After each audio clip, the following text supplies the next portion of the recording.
जय जय श्री हरि, जय जय श्री कृष्णा।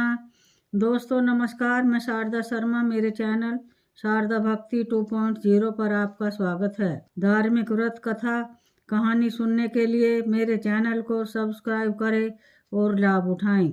दोस्तों आज हम आपके लिए लेकर आए हैं माघ मास महात्म 13वां अध्याय। तो आइए शुरू करते हैं। माघ मास महात्म 13वां अध्याय। विकुंडल कहने लगे कि तुम्हारे वचनों से मेरा चित्त अति प्रसन्न हुआ, क्योंकि सज्जनों के वचन सदैव गंगा जल के सदृश पापों का नाश करने वाले होते हैं। उपकार करना तथा प्रिय बोलना सज्जनों का स्वभाव ही होता है। जैसे अमृत मंडल चंद्रमा को भी ठंडा कर देता है, अब कृपा करके यह भी बतलाइए कि किस प्रकार के मेरे भाई का भी नरक से उद्धार हो सकता है।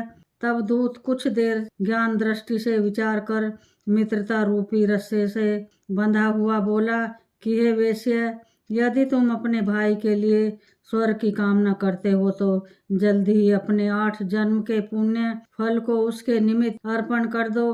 तब विकुंडल ने कहा कि हे दूत, वह पुण्य क्या है और मैंने कौन से जन्म में और कैसे किया, यह सब बतलाओ, फिर मैं आपका पुण्य अपने भाई को दे दूंगा। दूत कहने लगा कि हे वेश्या, सुनो, मैं तुम्हारे पुण्य की सब कथा कहता हूँ। पूर्व समय में मधुवन में साल्की नाम का एक ऋषि था। वह बड़ा तपेश्वरी, ब्रह्मा के समान तेज वाला, नवग्रह की तरह उसकी स्त्री रेवती के 9, जिनके नाम ध्रुव, शशि, बुध, तार, ज्योतिमान थे। इन 5 ने गृहस्थाश्रम धारण किया तथा निर्मोह, जितमाय, ध्याननिष्ठ और गुणातग यह चारों संन्यास ग्रहण कर वन में रहने लगे।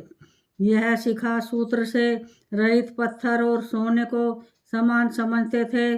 जो कोई अच्छा या बुरा उनको अन्न देता वही खा लेते, और कोई कैसा ही कपड़ा दे देता था उसको ही पहन लेते थे। सदैव ब्रह्मा के ही ध्यान में लगे रहते। इन चारों ने व्रत, शीत, निद्रा और आहार सबको जीत लिया।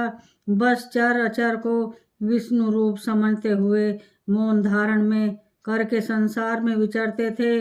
ये चारों महात्मा तुम्हारे घर आए जब तुमने मध्याह्न के समय हे भूखे प्यासे इनको आंगन में देखा, तो तुमने गद कंठ से आंखों में आंसू भरकर इनको नमस्कार करके बड़ा आदर सत्कार किया।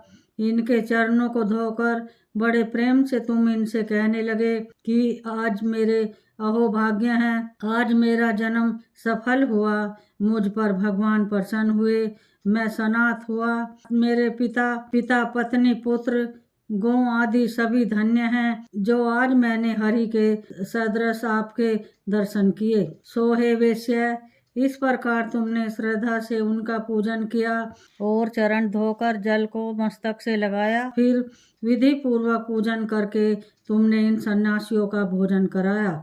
इन सन्यासियों ने भोजन करके रात को तुम्हारे घर में विश्राम किया। वो ब्रह्मा के ध्यान में लीन हो गए। इन सन्यासियों के सत्कार से जो पुण्य तुमको मिला सो मैं भी कहने में असमर्थ हूँ, क्योंकि सब भूतों में प्राणी श्रेष्ठ हैं। प्राणियों में बुद्धि वाले, बुद्धि वालों में मनुष्य, मनुष्यों में ब्राह्मण, विद्वानों में पुण्यात्मा और पुण्यात्माओं में ब्रह्मज्ञानी सर्वश्रेष्ठ हैं। ऐसी ही संगति से बड़े बड़े पाप नष्ट हो जाते हैं। यह पुण्य तुमने अपने 8वें जन्म में किया था। सो यदि तुम अपने भाई को नरक से मुक्त कराना चाहते हो तो यह पुण्य दे दो। सो दूत के ऐसे वचन सुनकर उसने प्रसन्न चित्त से अपना पुण्य अपने भाई कुंडल को दे दिया और वह नरक से मुक्त हो गया और दोनों भाई देवताओं से पूजित किए गए। तब दूत अपने स्थान को चला गया।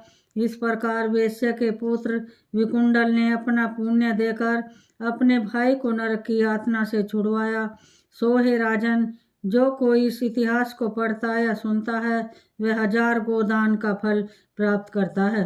माघ मास महात्म 13वां अध्याय समाप्त हुआ। जय जय श्री हरि, जय जय श्री कृष्णा।